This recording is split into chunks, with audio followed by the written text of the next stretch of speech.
Welcome to a brand new episode of Seward Sound Words here on 90.7 KIBH FM Seward and on our YouTube channel at Sacktown. So happy to be here on a beautiful end of August day with my good friend Shauna Potocky. Shauna, thank you so much. How are you doing? So good. It's great to see you, Sean. Same. Thanks for having me back. Yeah, this is how we can reconnect, after a summer, is sit down. And Shauna has a brand new book by Cirque Press. It is called Sea Smoke, Spindrift, and Other Spells. This is an Alaska book. This is a Seward book. Her previous book, Yosemite Dawning, which is also on the table here, was about Sierra Nevada, the Sierras, where she spent a lot of time, a very important place to her, just like Seward, or in different ways. Seward also a very important place to her and home now for Shauna Potocky, and we're very lucky for that. So congratulations on the new book. Thanks, Sean. So excited to hear some poetry here today, and I'm sure listeners are as well. I think a lot of you know Shauna, amazing person. She has brought us the Seward Poetry Festival, 3 years in the books, complete, and this thing is just growing and getting bigger and better, and it was really fun to take part of in several ways with poet Don Reardon, poet of the featured poet Don Reardon, after Sandra Wassley was in 2024. So yeah, really fun to take part of, really awesome thing going on, and that is just going on strong into the future. This is an annual thing, and Shauna built this poetry festival with some help from the community, but really Shauna, and that's just such an awesome thing to have alive and well in Seward. And I do want to also mention, before I pass it over to Shauna, her book launch for her new book, poetry collection, Sea Smoke, Spindrift, and Other Spells, is going to be next Wednesday. That's September 3rd at Resurrect Art Coffee House at 6:30 p.m. Shauna Potocky is going to be reading from her new book. Guest Michelle Lavata is also going to be a featured poet reading some poetry, and some Seward writers are going to be reading as well. Some of our Seward writers, including myself, which I'm very excited to. So, Shauna, thank you so much for being here. Really excited to hear poems from the new book. Thanks. Super grateful to be here. And Sean, this might be a surprise. Dun dun dun. We like surprises. You got a call out in the book. Oh yeah. So in the heartfelt gratitude section, just wanted you to know. Thank you. That amazing. There it is. Shout out there. Love it. And this is a copy for you. So there you go. 2 surprises. Amazing. And ready for you. Thank you. Yeah, thank you. And you're a huge part of, the writer community here, Seward Writers Collective, and the Seward Poetry Festival as well. You always help to organize youth involvement, and you've scooped root beer floats with me in the back of the room. And hopefully not the last and time. You did an amazing collaborative reading last year, which was spectacular, with the family. Yeah. I was like, which one is she talking about? Super cool. Super cool. Yeah, that was fun.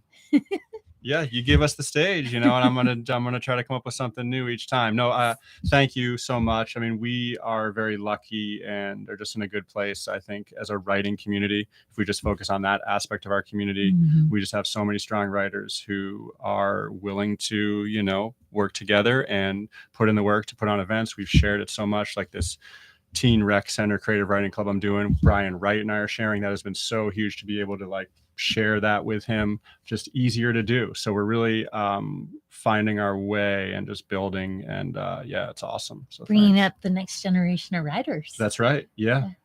Super exciting. Seward Poetry Festival, also supported by the Seward Arts Council. It's an official program of the Seward Arts Council.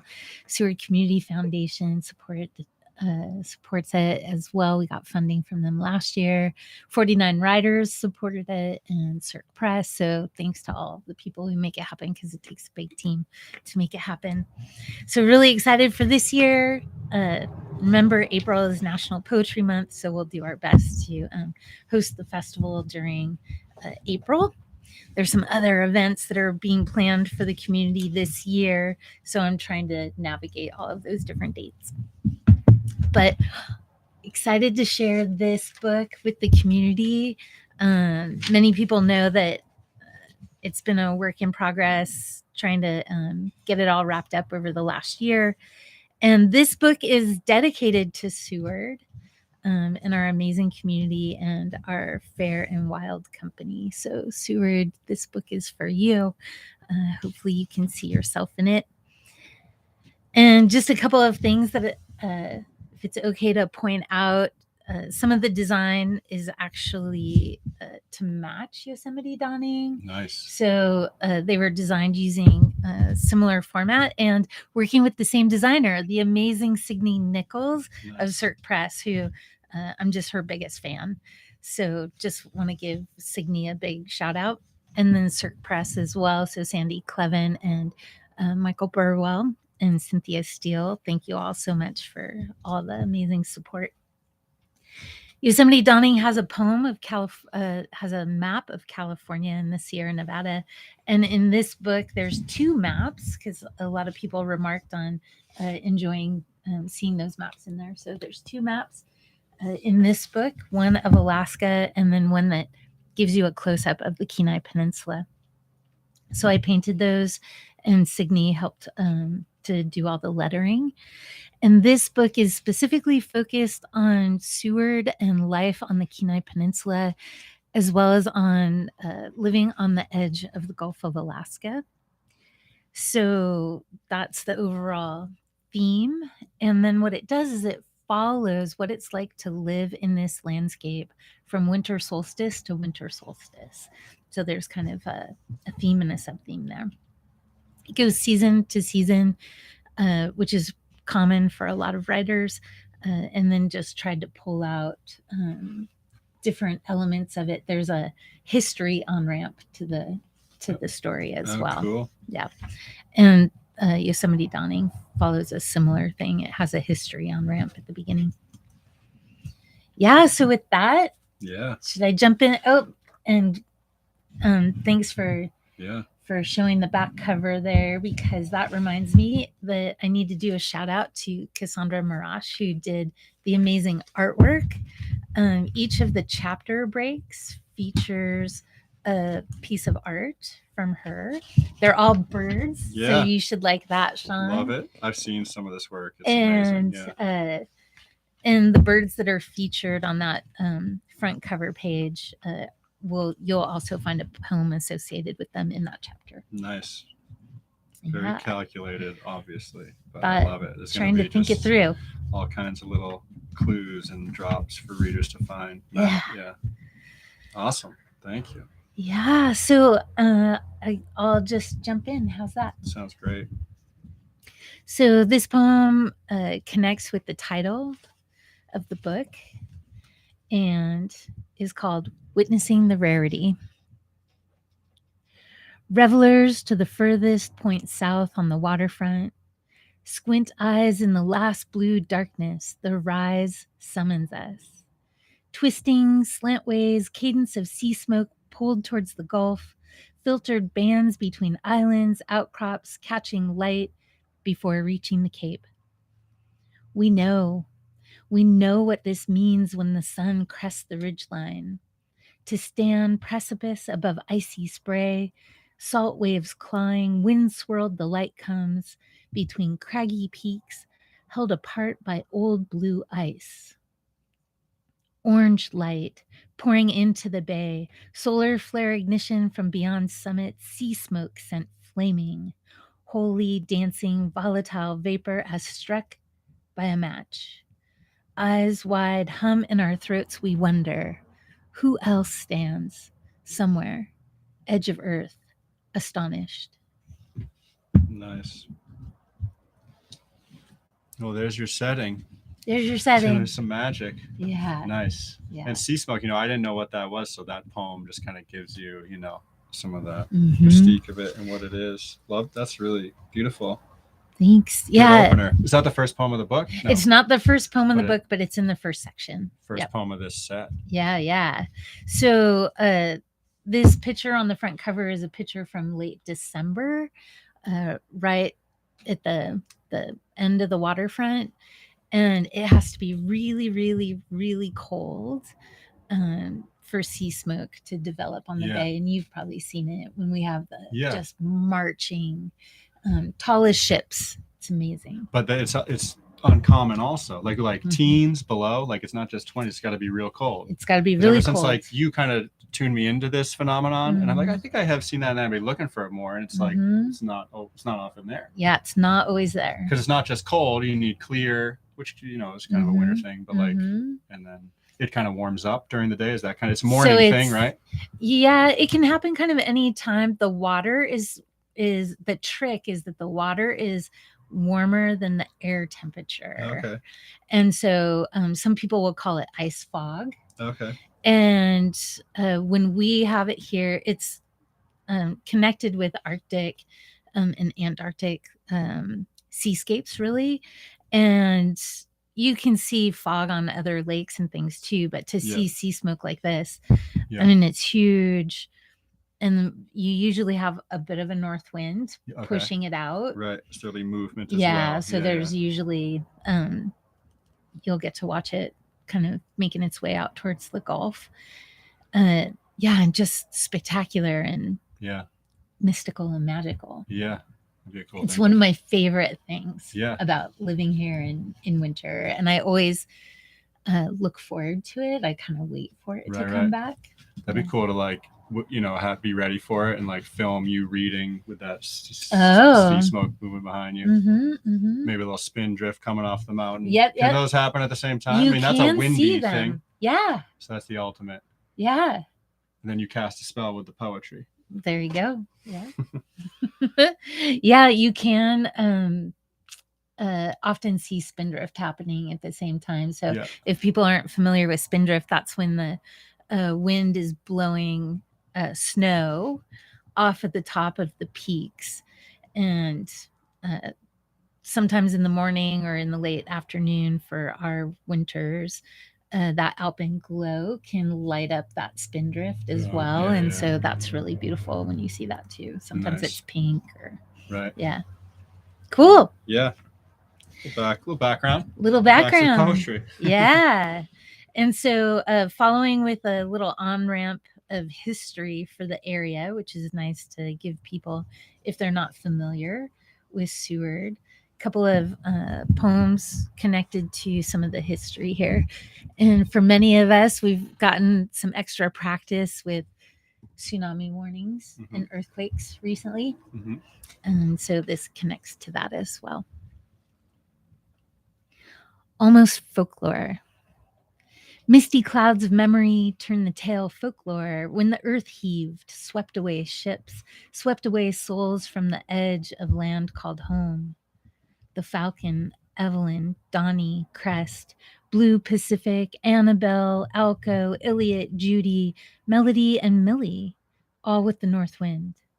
Rainier, San Juan, Forest, Sea Idol, Silver Spray, Sweetfish turned the Nova, Vegas, Venus, and the moon, whose bows, not turned seaward, not untied to destiny, swept out, tumbling on the wave, the mega thrust sent in, spring Good Friday. Not lore, not foggy storyline, not unforgotten fact. Nice. Yeah, so if people aren't familiar, the 1964 Good Friday earthquake that happened, there was a lot of earthquake damage, but on top of that, there was the tsunami. That it's a two-part process here, which I've learned from California, right? When there's earthquakes, but when you're on the coast, the tsunami piece here it's a serious thing. Yeah, they come together. Yep. That was cool. So like those names, there's a lot of references there that are like maybe not fact, folklore. Just I'd like to, that would be a fun one as we go. Yeah. There's these chances for the reader to really take some time with a poem or connect poems. That's when you could kind of get into the research of and be like, what's she talking about there? Let me see what that could lead you to something else that's interesting. Yeah. And so really good point. I think I have an author's note about this poem in the back. Cool. So we can look. Those are all the names of the boats that were lost from Seward. Okay. from the tsunami or from the like tsunami. Oh, okay, wow. Yep. Yeah, that just got like ravished. Yeah. Almost folklore source list of lost vessels from alaskashipwrecks.org. Cool. Specifically for Seward. Yeah. And that was a nice part for me, just like that language that you just get from research and names of boats. Like that's a little poem in itself. That title everyone picks. I always like when I hear about a boat, like, what's his name? Oh, that's cool. I've never heard that. Yeah. You know? And fun to try and put them together for musicality, Sure, yeah, right? Yeah, right. Yeah. So, because I love a couple of the stanzas in here, Melody and Millie, all with the north wind, and then you skip to Sweet Fish, Turn, the Nova, Vegas, Venus, and the Moon. Nice. Yeah. Yeah. That's some good insider scoop there. Some fun there. Yeah. One of the other big things to element of history in Seward came from the oil spill.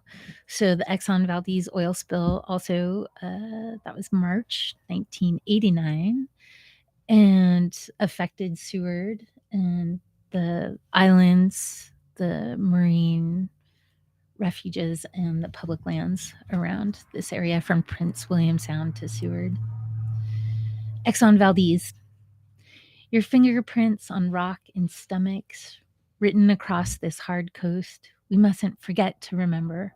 Hold the hardships, the horror. So after we are gone, our kin will know better, will understand what rests in the sands, reveals itself when the cobbles turn over, when storms strive to reveal the darkness, rising in sheen puddles, slick reminders of treachery, when the storms come to churn up our unreconciled past. Nice. That one you could really metaphor to not just this oil spill, you know, just anybody could take that with whatever. Yep. And a lot of people don't realize that throughout this whole landscape, you can still see the effects of the oil spill. So there are parts of the coast that you can travel to and turn the cobbles over along the beaches, and there's actually oil slicks that will pull up. Wow. Yeah. So things to consider there. Yeah, 89. That's sort of 36 years later. How often do you drive turning an arm? I ride in the vehicle, you know. Uh-huh. More in the winter. So once a month, I'd put it at. I don't leave Seward as much in the summer. I drive a little bit too. Can be windy. It can be. It's pretty. Yeah. Pretty focused. Yeah. Perfect. Yeah. Perfect transition. Because I too have had to drive that road a lot in the winter, and it's a totally different thing in the winter, right? So summer, it's one of the most beautiful drives you can probably do in the country. It goes around Cook Inlet. If you're not familiar, it's the road that leads between Anchorage and Seward. There's also the cutoff that'll take you to either Hope or to the other side of the Kenai Peninsula, to Cooper Landing and Soldotna and Kenai and Homer. But in the winter, it is tricky. Yeah. It's icy, snowy, kind of scary. The most dangerous road. Off Camber turn, slick road, that bully wind on inlet. Turn again arm, your magic light alongside belugas, chasing fish runs, boar tide of silt water on mudflat. We adore you. Dip net hooligans for winter meals, climb your frozen waterfalls, stay weary of your blind turn moose. We love you and fear you. No better than venture your death trap mud. Road crews, long hours, brave bus driver updates, road reports through all the winter storms. When the road cameras don't work, can't reveal the slip hazards, blindness. You are bliss and terror. Keep us sleepless, checking, determine more than schedules. You ground us back into the cycles of the natural world. You determine if we go or do not go. Nice. That's a nice one. Thanks. bully, win, beluga, boar tide. You're just capturing, something that we all know well. It's like, a nice homage, ode to, but also like a warning. I love the ending to kind of bring us into, we're almost like animals, in nature, with this road is a very human thing, but like such an Alaska thing is playing by nature, and like, you're not going to Anchorage today. So that was a nice move. Yeah. Thanks. Caught me a little, like, didn't see it coming, which is nice. It's a good poem. Thanks. The most dangerous road. The most dangerous road. It's beautiful, beautiful and dangerous. Yep. I'll move us into another season. So those have been some of the winter poems, things that have happened in winter. We know the migration pattern or migration is starting to happen right now from the north. The birds are coming back. But this is a poem about when they're headed north. Resurrection River Route. A season is gone, broken into mist clouds falling off the pinnacles of Seward's westward peaks. Long V-flight calls above, kettle swirls of thin-bodied cranes full of expectation. They glide, pause, gather.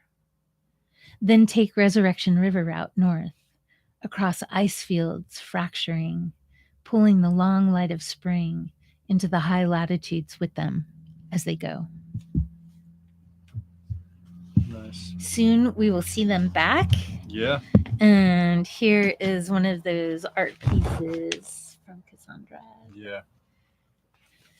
Awesome. And it's like a paper. Can you describe her artwork? Because you had a show at Ranting Raven in maybe last summer. And it was nice to be up on these pieces. But yeah, tell listeners a little about that. Yeah, so Cassandra does these amazing bird sculptures. She was the featured artist for the Tanana Valley Crane Festival last year.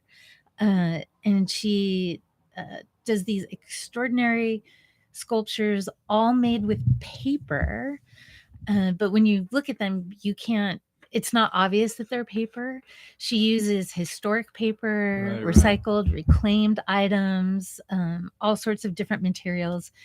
She developed her craft from being a teacher that didn't have a budget for art supplies, and then was able to develop this whole style from reclaimed and recycled materials. And now she's this extraordinary artist who's doing residencies. She just did the Alaska State Parks residency this last summer. So really, really exciting. And then she did the art pieces for this book. And we collaborated on a whole series of broadsides because I have a lot of bird poems and lots of birders in Seward, right? Yeah, for sure. And so she took my poems and did art pieces as responses, or I would look at her art and then do poetry responses. I remember you telling me that. That's fun. Yeah. You just get more work and more collab and, gets you started on something. Yeah, super So fun. A little silver lining there with the limited funding, but we prefer for all teachers. Yeah, for all teachers to have the funding that they need and to put arts in classrooms, because it helps with critical thinking and discovery and puzzling skills, right? Helps with writing, can help with math. Measuring, for me, I'm not great at math, but when I can do something that's tangible with numbers, makes all the difference for me. Yeah. You can give me a number, it means nothing, but if I can actually measure it to something, suddenly it's like tangible. And that is math, but now, it's a different angle to come at it. That's a good point. Yeah. So whatever we can do to bring arts and literary arts, all the different ways that students can learn so that we can meet their learning style is really, really important. Yeah. And just bring more fun. Yeah. Makes school fun. Yeah. Yeah. Good point. Yeah. Good point, Sean. Good point. 91.7 KIBH FM Seward. Seward sound words, sea smoke, spindrift, and other spells. Shauna Potocky, new poetry collection from Cirque Press. What's your favorite thing about Seward? Everything. Hiking. Where to begin? You got me. the community. Yep. Yeah. Yeah. It was hiking, and it was the landscape and the beauty and just that daily recreation fun. Mhm. That's just something that really balanced me out and just gave me an opportunity to be happy on a daily basis. Mhm. Great place to write, but really the community has brought in just more value and just feel like I'm doing worthwhile things. Not that I ever second guessed the hiking and spending time there, Mhm. and still don't, Mhm. because you're thinking about worthwhile things while you hike. Yeah. But yeah, the Helps you community, it process even like things, snuck in a right? little bit. I think just there's so many different aspects to Seward and Seward people. Of course, a lot of common themes like hard work and kindness. Of course, like the native aspect to Seward, such an amazing thing that has those things as well. But just getting to learn it more and more and be a part of it. And yeah, how's that? Yeah, perfect. So I'll connect that community with where the reading is going to be next week. How's that? Yeah. So this poem is called Under the Bell Tower. Nice. And so that's a reference to Resurrect Art, which is the historic over 100-year-old church that's turned into a coffee shop and art gallery here in town. And we're going to do reading next Wednesday, September 3rd, 6:30. People can come and see both of us. That'll be exciting. Yeah. Under the Bell Tower. We live under the bell tower, in tight spaces, huddled to talk, huddled to sing, huddled to feel the fire warmth of winter, cold and blustery storm beyond the doors. We live under the bell tower, soup and bread on Fridays, surprise weddings for friends, too humble to host their own party, so the community does it for them, and everyone shows up. Nice. We live under the bell tower, show our inner selves to the world through oils on canvas, pastel chalk, sparking metals, poems, stories of our lives. Under the bell tower, we live our lives ticking away. We choose this place, living space, each day. With these friendly souls laughing and suffering with us, we weather it together, long list of fates. Rumble, rush, and fear, earthquake, tsunami sirens squealing, passing of parents, passing of children, heartbreak, paperwork, thesis, book draft, new puppy, old dog begging, first date latte, own cup espresso, politics, pandemic, coming back to ourselves. This tall old spire in the seascape of rough mountains, scent of sweet pastry dough baking, ground coffee, voices humming, and the creak of old wood stairs, sound of chairs pulled from tables to make room under the bell tower where we live. Awesome. Love it. Talk about a Seward poem. But yet, as I hear that, I think of like your Sierra fans and, like this book, it's his last book, but like readers outside Alaska who've never been here are going to connect and love it. And they're going to be thinking of their place, just like Res Art, where all those things like that can occur, that they go to feel better, to connect on a regular basis. That coffee spot seems to be coffee helps with it, or just that smell. But, that warm gathering spot to just kind of do all those things you just laid out. So yeah, and it's really interesting as I've been doing readings from this book, because I have done readings in Sitka. Nice. And did a reading in California, so at the Wawona Library in Yosemite National Park, and the community there. I have a reading coming up in Valdez shortly as well. But where I have been reading from the book, it's really interesting to see how, if people haven't been to Seward in a long time, they start to have this reconnection to it. Sure. And if they've never visited, it's definitely sparking an interest to come and visit. Yeah. And for people to find their own connections. So, yeah. What a great thing a book can do, Just bringing people together, right? Yeah. One of my favorite places in town, I have a lot of favorite places. but I really love Ray's as well. And pretty funny, I ended up using one of their cards as a bookmark in here. Yeah. And so there's actually 2 poems in here about Ray's, but I'll give you this one. Especially because we're getting towards the end of the summer season. So, Right. Rays. At the end of each long Alaskan summer day, the lot of us saunter over to the Highwood Bar of Rays. With luck, you get a view of Alice or the shimmering waters of the still empty slips from the boats out fishing or anchored in some bight along the outer coast or in some secret cove. If not fine enough, with smiling faces, warm words while the beer tapped or the cork comes out, there's good company indeed. Captain's crew bicker, banter, share sly words, tell ruckus tales while voices grow loud. Their rough hands elaborate the story. The volume goes high, guests oblige, cacophony, ruckus, edge delight. Life will teach you where the value is, don't doubt it. Accident, illness, the big sea, moose through the windshield, something else, pandemic. Experience confirming the value of being surrounded by stories, tattered tales, laughter, traumas that make you grateful. Being back alongside, sallied up to the Highwood Bar at Ray's with captains, crew, and Alice, her resolute stillness ever presiding. Nice. And if people aren't familiar with some of the mountain peaks here in Seward, Mount Alice is the prominent peak across the bay. And Alice is flanked on either side by Mount Eva and Mount Mary. And those names are homage to Mary Lowell and her daughters.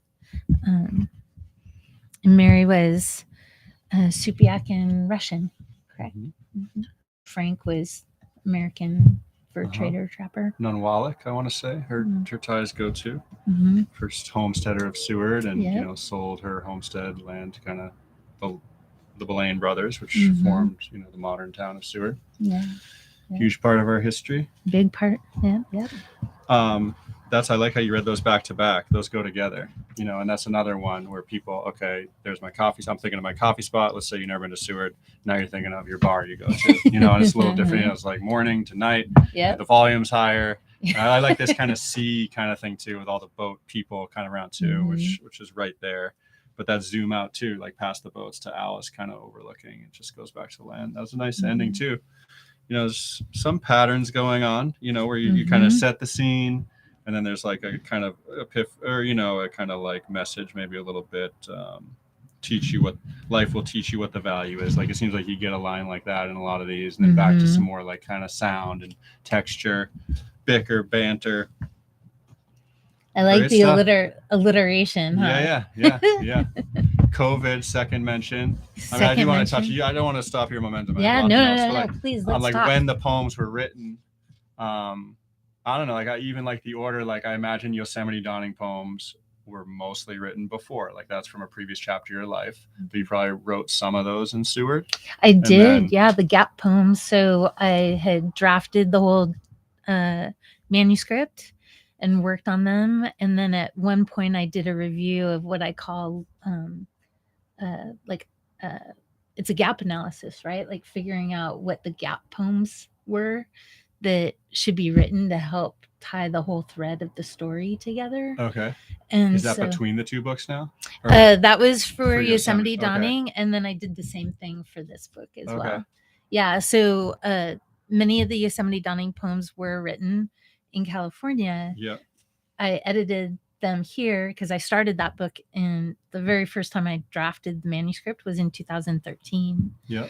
And then it took me 10 years to finish that book. Normal time. And and then to like once I had it pulled together, then assessing for like what would help the arc of this. Yeah, just kind of. And then I went back, and filled in those poems. Okay. Yeah, and so I did the same thing for Sea Smoke as well. Like. And so, what kind of time frame, as far as just like these poems being written?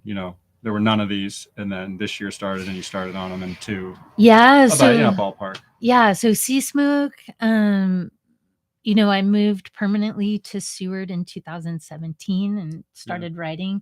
Many of the actual sea smoke poems are from experiencing sea smoke for the first time in 17, 18, 19. And so I've been writing through that whole time. And then once I finished Yosemite Dawning, I just solely focused on honing in on this manuscript. And you didn't, at that point, did you still add poems to this manuscript, or were you just kind of working on the big manuscript you had? This is a big book. It is bigger. So here's the funny thing. And working with Sandra Clevin and Mike Burwell of Cirque Press. So I turned in the manuscript a year prior, complete. And as they were processing things, I'm going to keep writing. Sure. Yeah. And so then when it came back, I was like, well, and now I would like to get these in the book too. And so, so it's a little bit bigger, just a little bit bigger. But that's nice to get these new poems. It gives it a whole nother chapter, feel, new, maybe even style of writing, because some years have passed, and you think as an artist, like, that can fit in that book, and then that'll be in this book that's going to be in the world. And even though it took some time, I'm glad those are in there. Yeah. I'm just loving these. Like, I love Sierra, and as I think back, but just like, maybe there's a little different Shauna going on, even just stylistically, not content, as far as just like the mechanics. I don't know. Yeah, I think, and yeah, to your point, we all learn things along the journey, right? As we're figuring things out and honing kind of our process. Because I definitely feel like my process, I learned so much from this first book to make it more efficient for the second book. Book-making process rather than poem writing process is what you're talking about there. Yeah, for sure. Yeah, you know how it works. That's what's so nice about Cirque Press. Like, you get, or these other presses that are putting out books, you get a chance to put out a book. You can't do that. You can't fake that. You can't figure out how to do that without doing it. Right. And so then we all get this practice, and now we're better at it. We could save time as far as what we learned. So we're lucky. And to vision kind of what you want. Yeah. For the next thing, or and then seeing what resonates with people, right? Like the maps. That was the first time I'd ever done a map that people were going to look at in Yosemite Dawning, and I guess I didn't have expectations so much for it, but then to get a lot of feedback that people really appreciated the map, and then to do the same thing, just repeat that. Definitely going to do a map. Everyone will be like, "Where's the map?" Yeah. Yeah, maps are nice, especially for people who don't know, or just like, it's a nice entrance. Like, here's where we are, That's cool how you paint them. I like that. It's fun. Yeah. It's scary too, because people are going to look at them. Yeah, that's like a real thing. Like, you compare them to other maps and be like, you messed up. It's perfect. Yeah. Thank you. Good segue. Something I want to cover. There, we did it. Back to the poetry. Well, just coming out of summer, and we're transitioning into fall, would be good to maybe connect with the summer solstice poem in this book. Yeah. And just to give people that experience. Some people, this might resonate with you because it's part of your experience. And for people who have never experienced the Alaska summer solstice, this might give you a little insight. It's called Sun Drunk. Sometimes top of the world or held at the gates of the Brooks Range, though more often here, right here, living every hour in some phase of light. Soft morning, long afternoon, a patient sun taking its time. So we toes among warm grass, yarrow-scented air. We dance, we fish, we go on, doing everything as if it were morning. Can start our adventures at 11 p.m., hike into the next day with our minds bent, body time confused, cause of our laughter. We go on delighting, tire into delirium, while that ever sun takes its high arc time to sink itself into ice, into erosion ridges, volcanic craters, or sea.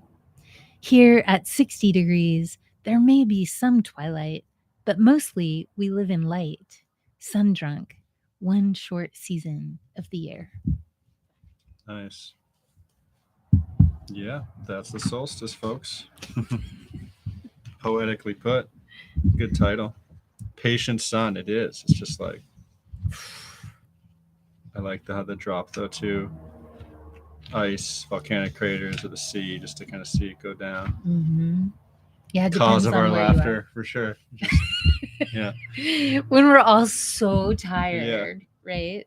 Everything as if we're mourning is great too. Like I love to nap in the summer, Mhm. so sometimes even twice. Me too. I actually was just telling That's how you my do friend it. that just last week. I was telling her because we were talking about maybe visiting during solstice. Yeah. And she particularly likes napping, and I was like, it's great because you can nap sometimes twice in a day. Yeah. Thrice. No, that'd be. But people, tourists will ask like, how do you do it? I said, I'll take a nap, and then there's oh, okay. It seems like okay, I could swing that. Yeah. And then when you wake up and you're kind of confused because you're like, what time is it? It's the best. What day is it? Yeah, right. It's the solstice. And this solstice in summer, we were sun drunk. Oh, which is nice. Yesterday was different. Yesterday was very different. No, here's the sun again. That's the thing about like this season. It's just like fall storm. Just keeps coming back. Mm-hmm. It's like, oh, that's it. Nope. And who knows? But yep. Good one. And the trees are turning. The birches are starting to get gold. Yeah, love this time. Yeah, beautiful. This is a poem I haven't read at any of the readings, but might be interesting to read here. So here in our harbor, the U.S. Coast Guard is stationed, and every once in a while we get a visit from the Healy, which is an icebreaker and research vessel of the Coast Guard, and it was here a handful of years ago, and I was very, very interested in. They were prepping it to do the trip through the Arctic. So it gets worked on here to do its ice breaking elsewhere. That's what it was. We don't need that here. Yeah. But cool. Mm-hmm. So for that trip, they were prepping it here. The Healy. Hauled out in dry dock, rough hands on the hull. Algae from far seas, nested in ice stings, bad docking days. Scraped out, all of it smoothed over while on shore. Bilge pumps turn while mold musted smell is elbow greased away. How many days will it take to ready the ship? How many long hours, calloused hands, screws turned tight to strengthen the miracle that will float its way up and over the world, will pass through ice flows that hold memory of winter epics, will challenge our sciences while forging new destinies that couldn't have been written yesterday. That was the Healy, a Seward soundboard exclusive reading. I loved it. It's great. I like, there's such poetry to hard work, blue collar work, just hang around when I'm like the guy who comes in, hey, we need one more set of hands for 10 minutes to do this house thing. Mm-hmm. That's me. But they're like, they'll say some stuff and I'll be like, this is poetic. This is good. Mm-hmm. So to get some of that in there, I think is really nice for the boat yard. A lot of that is a Seward thing. Very much so. Year round kind of work. I don't have it, but it draws me in and I'd love to read about it and learn more. So there you got the Healy for that. Yeah. That's nice. I can give you some other connections to that too. Yeah. And an exclusive. Also, okay. Yeah. First drop here on these poems. Here you go. This is for Captain Mike. So for people who are familiar with Captain Mike, this is a poem dedicated just to him. Convening the captain's table. Round table seats at 7 a.m. every day. Americanos are drip. All the history, lives lived, people of this place. A warp of time, of past, lore, presence, and presence. Contemplations, predictions, precursors to legends or tales. It is stiff banter, judgment or justice, laughter, teary-eyed resolve against time. It is consistent as the sun, the north wind, its afternoon shifts south in summer. Only the rare call out for the harshest jobs keeps the captain from court. And when it does not convene, the round table is left hanging on hold until tomorrow. Nice. Yeah, so Mike has seen a lot of things. Yeah. He gets a lot of credit for inspiring several poems in this book. Yeah. Yeah. So really, really appreciate Captain Mike. There's also, going along with that work ethic, looking for, it's called commonalities. There it is. Nice. 134. One thing I want to say about that one, because I think it became more apparent, is like your cadence and speed. You know, I've noticed you doing this here on the show, like, but that one really had a lot of pep going early, like, you know, fast, and then you'll slow down for a few lines, then really at the end you kind of, so nice. And just like, you know, as you read that, it like, is that just kind of ingrained in that poem? Are you thinking about that much? You've read it so much. I mean, I know it's an exclusive, so you haven't read it in public all that much. Mm-hmm. Like how much like rehearsal or just like knowing how to read? You probably read these so many times. It's just how they're read.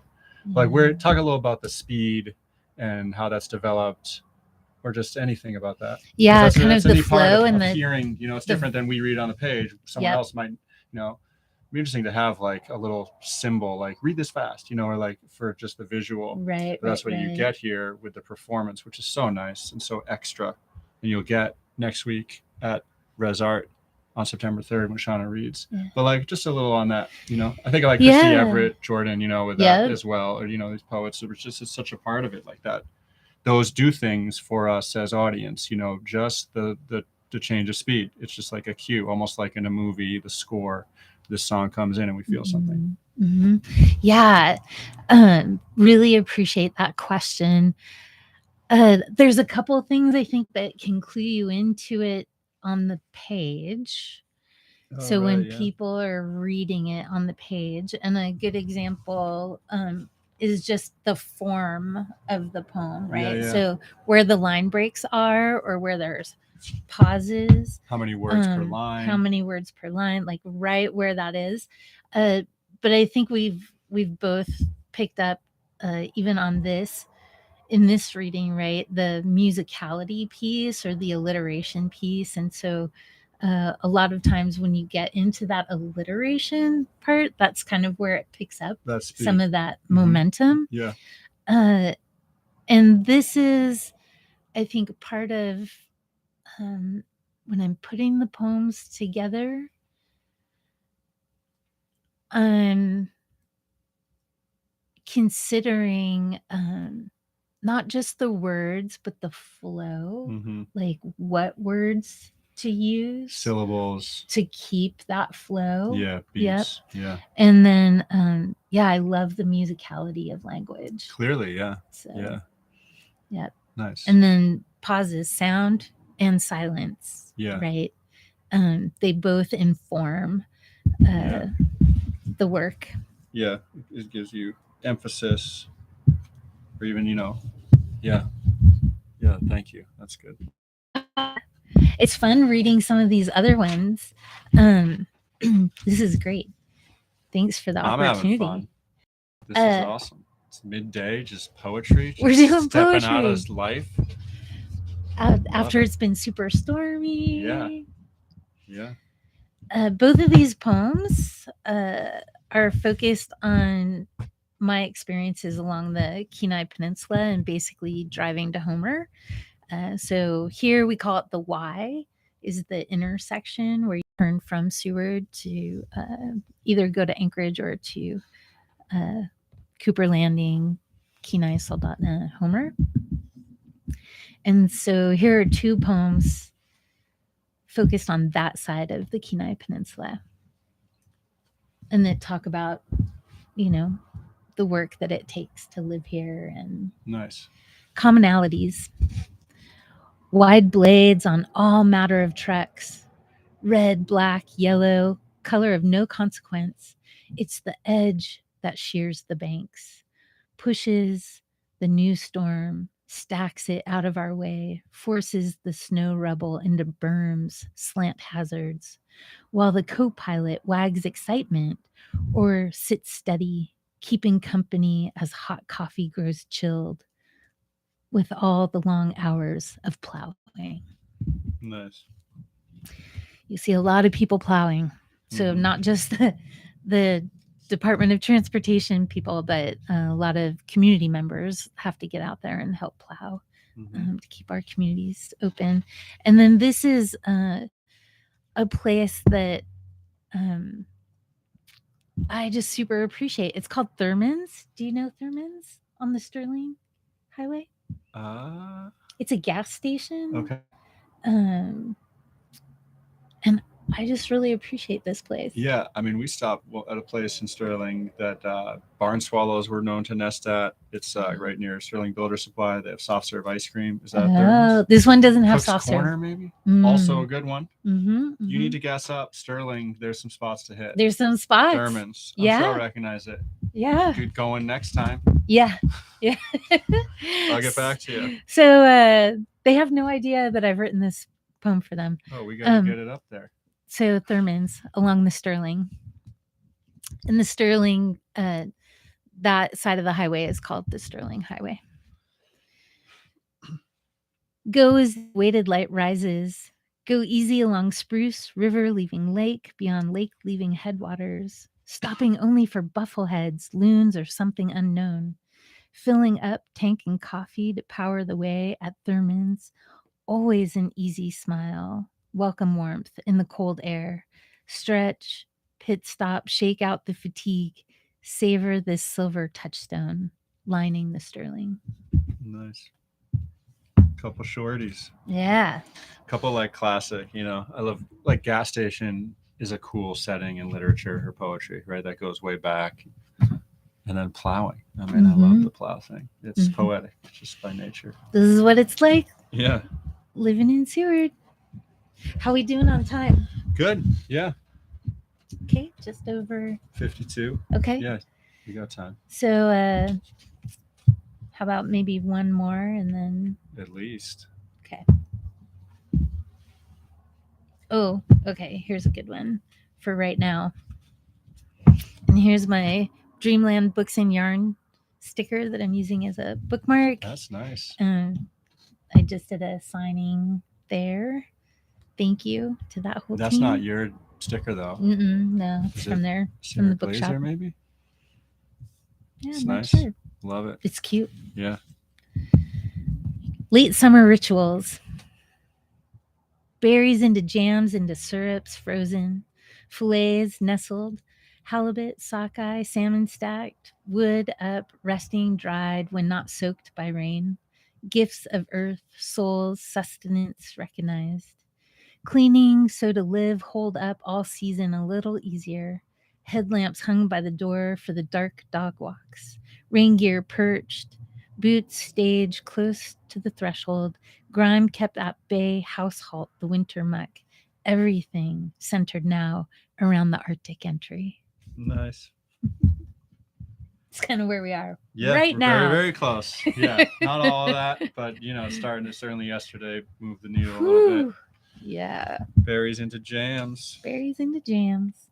Wood up. Yeah. I'm close on that. It's great. Getting ready for winter. Such a thing. And it's, yeah. How does it make you feel when you're getting ready? Yeah. Either one. Like I like the spring, just the transition. Love it. You know, I mean, putting up the wood stuff is like my favorite go-to. Just like besides hiking. When you ask what I love about Seward is chopping wood. Just to go think and like do something that's purposeful, you know, and be outside. But yeah, I love the transitions, you know, and I don't know, a friend of mine told me, a friend of his told him, one of the secret, or I don't know, a cool thing to try to do here is to take each season as long as you can. So, you know, just looking at like recreation, but I think you do it with a kind of more than just that, is do the summer things as far into close up to winter as you can, bicycling or, you know, in Seward, we can kind of, you know, think of last winter. do summer stuff in the winter. Yeah. So that's something I enjoy. But like these new opportunities to experience the outdoors that start to move in, and the new look. I mean, the termination dust is my all-time favorite look. So now like big hiking season looking at. So I love it. It just makes me feel alive, and just same. like, I mean, all of it. But yeah, the transitions the things just kind of pick up as far as just like the feels for Earth, Seward. Yeah. Yeah. I love just being able to live and experience the changes. Yeah. Right. And I was doing wood last week. Yeah. And loving every minute of it. Oh yeah. And it's the best. Yeah. It's these traditions grounded in the cycles of the world, cycles of the earth that, just super powerful. And I'm a seasonal worker for summer. I think there is such a, you might ask someone who's building houses right now and they're feeling like, gotta hurry even more. Like there is such a get this done before winter. I'm more just like finish the summer strong and chill, So there are different ways to go at that. But yeah. Yep. Well, fall, we're easing into darkness. That's the title of the last chapter, and there's a raven. Oh, cool. So you got a title for each chapter. Yeah. So each season. Yeah. So 4 parts. Cool. Yep. And another little Dreamland bookmark. Yeah, another little Dreamland bookmark in there. How about that little poem? That was just like a stanza. That was cool, right? Which one? You don't need to read it, but there is one that's just like a couple lines in here. There's a shorty. There's several. Do you want this one? Or, I don't know. How about Low Point Landslides and then... No, not that one. Okay, we'll skip that one. Yesterday, Did it go? No, I just like it's relevant. Yeah, it is relevant. Yep. Well, I'll give you this one. This is a feely one. This is a good title for the show. Radio Call. And this was inspired by a story that Captain Mike Britton told me. Radio Call. Captain calls Channel 16 edge of Cape a blowing storm. Tells it like it is. Taking on water. Confirms his last call. Boat turns turtle. His quiet voice across VHF goes silent. We are humbled. We are haunted. Wow. Call back to Mike. Yeah. Turns turtle. I'm getting some chills, and I think it's you, in these words. Like, I don't know. That doesn't usually happen to me. The temperature isn't changing in here. So. Thanks, Sean. Yeah. Yeah. It's beautiful and dangerous, right? Right. Alaska is beautiful and dangerous. Many places are. Yeah. I mean, I think of the Sierra book with that too. All right. Well, I'll take us out on this one since we're going into fall. End of season. The lagoon is choked with spent salmon carcasses. Huge eagles tromp around on the dead. Pull them apart piece by piece, turn them into something new through their cells, through their waste, spring eggs, or feed for plankton blooms. Where the lagoon is frozen, the ice patches are a fractured sort of beauty. In the small open water, circles go out, fish snatching the last bugs from the airy sky. The foliage melts away. Everything is brown, black, or frosty.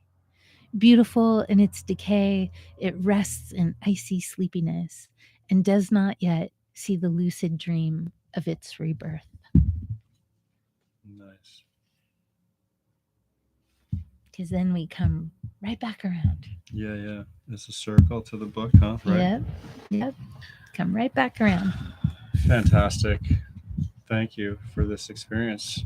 Thanks, Sean. Yeah, and just so happy to be able to share it, via these channels, or at Sacktown channel, and we'll play it on the radio soon. You might be listening on the radio right now.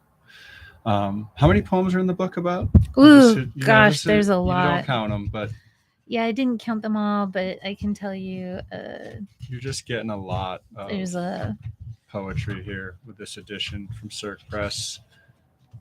Sea Smoke, There's Spindrift. 140. There's 153 pages total. 140 Wow, gets you through the poems. Yep. that's a lot. Love Yeah. it. That's almost more of like a retrospective or like, you know, the collected works. These are, but It's Shauna like is not memoir of living. Yeah, You yeah. know, that's kind of It's how your these journal books in a are. way. Yeah. Yeah. It captures what it's like to live in place.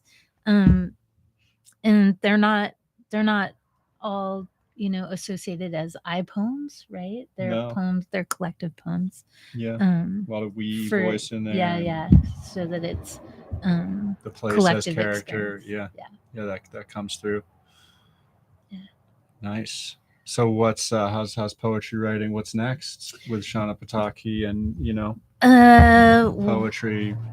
Yeah. Well, your poetry writing. Yeah, more poetry. So things coming up next. Of course, I'm going to start working on the 2026 Seward Poetry Festival. So Right. got to start getting that all taken care of, and that's part of the Seward Arts Council. And then doing some readings, doing some community events, trying to do a lot of readings at libraries to help support libraries. Cool. So I'll be in Valdez in September at their library. I just finished some library readings, Sitka in California and Wawona. So I'll get some more readings on the books. I'm going to try to get to Fairbanks, some other communities as well. I have another draft manuscript that I'll be working on this winter. Nice. And then I'll work on those paintings with that as well. That'll be a collection that focuses on all of Alaska. So many areas of Alaska. And yeah, kind of lean on your travels around the state a bit. Yep. Cool. Communities. Yeah. Nice. Yeah. And then I think really trying to help other people connect, right? Like help the students, sure, you know, get their voice out there and feature their work and, you know, amplify the stuff that you do. And thank you. Yeah. And with the festival, you know, I realize, you know, it is becoming this like lot of work months ahead of time. So, you know, let me know how I can help and we can help as our writers collective. We got a lot of boots on the ground and just, you know, people who can help. Yeah. So, and it's exciting because we have a lot of interest from across the state. Some and buzz so going here. Yeah. And so there's a lot of Don people. Reardon, who was a Seward Sound Words guest while he was here. Thank you for that. So fun to meet him and go to his workshop and hear his set here on the show and then at the library. Really special. It's fantastic. I think that does a lot. Yeah. You know, Sandra Wassley as well. Big, you know, connecting back to Seward and just big, great poets, big-hearted people. Yeah. Yeah. And it's exciting to kind of refine. Last year we did week-long offerings, and I think this year, maybe to make it easier for people to get to all the things, we're going to try and cram it all into a weekend. So it'll probably be 3 days, really intensive, with workshops, and that way you can just spend your whole weekend being immersed. Could see out of town. We're going to the Seward Poetry Festival. Like it's a thing. Yeah. It's 2 nights. And boom. Just poetry all day. You know. Yeah. Yeah. I like that move. That's cool. So really taking in, you know, feedback and evaluating, you know, what worked and things that we could refine. And so, it'll be exciting. And then we'll be working on getting our featured poet and getting workshops put together. And stay tuned there. Stay tuned. There's a lot of exciting stuff going on. But, you know, really right now, this new Seward book, I mean, it is like she said at the top of the show and like hearing the sounds and it's what a gift to Seward. What a treasure for Seward to just have forever. That's a nice thing about books. You know, people who want to take Seward with them when they visit or, you know, locals who want to find different ways to connect to, you know, how they feel about Seward. You know, you're going to find Shauna's going to kind of give you that ramp or give you that, you know, reflection glass to interact with this book in your own ways as a local. I mean, that's the real, you know, there's all kinds of readers, but like what a chance for local Sewardites to read these and bring their own poetry, their own mind and heart to it, right? Yeah. And we have so many guides and you know, so many opportunities to connect people to the history or to the place. We get a lot of questions about what is it like to live in Alaska year round? Right. What is it like to live in the darkness? Right. What's it like to live in the light? It's not a short And this answer. is, You know, yeah. it's like, well, gee. Yeah. So here's this the is- answer. You know, here's one answer. Yeah. Here's several. You know, like you could this, you know, the little homework, little like, Yeah. you know, fun research. Like Yeah. here's something that's Pull something from it and use it to help interpret for Yeah. people. Yeah. Take a poem and write your own poem on Yeah, it, or do yeah. a drawing from it, or you know, do a drawing and send it to Shauna, and she'll write it. And you'll get a I yeah, just volunteered you'll get a you. response. You can send it to me too. All right. No, I love that with, you know, Cassandra, your artist, right? Yeah. Okay. Cassandra. Yeah, like that back and forth. That's Yeah. so fun. Like when somebody's stuck, it's like just ways to keep the pen moving Yeah. and keep the art going. And surprise each other. Right. Is so fun. Yeah. I mean, if you just have never tried that, find somebody that, and Cassandra and I didn't even know each other, right? We were introduced and built a friendship out of this collaboration. But, you know, if you need to find somebody that you trust and go back and forth with your artwork, just so delightful and surprising to see what comes up for other people and what they create from it, and then to do responses back. Yeah, I love it. I love being thought partners. And I think like you and I, we've message and call each other, and I'm just like, I just need another thought partner. Yeah, totally. No, it's a lift. Yeah, for sure. I mean, Seward is just so good at that. You know, you're just someone walking around and, oh, I feel better. Why is, I ran into her, you know, and she said that and I forgot about that, or I didn't know about that. We got this cool new thing going on. All right, let's think about that a little. Yeah. Well, come on down next week. Yeah, the reading continues at Res Art on September 3rd at 6:30 p.m. It's going to be a fun night. Yeah. Thank you so much. Thank you, Sean, for being here today and sharing some lovely words. Really, really moved me. I love this book. I can say it. I mean, that was a nice sample size, you know, of the 140. We maybe got a dozen. So 10%. And some of the lesser read some exclusives, pieces. Right? Which thank you. I love that. You know I do.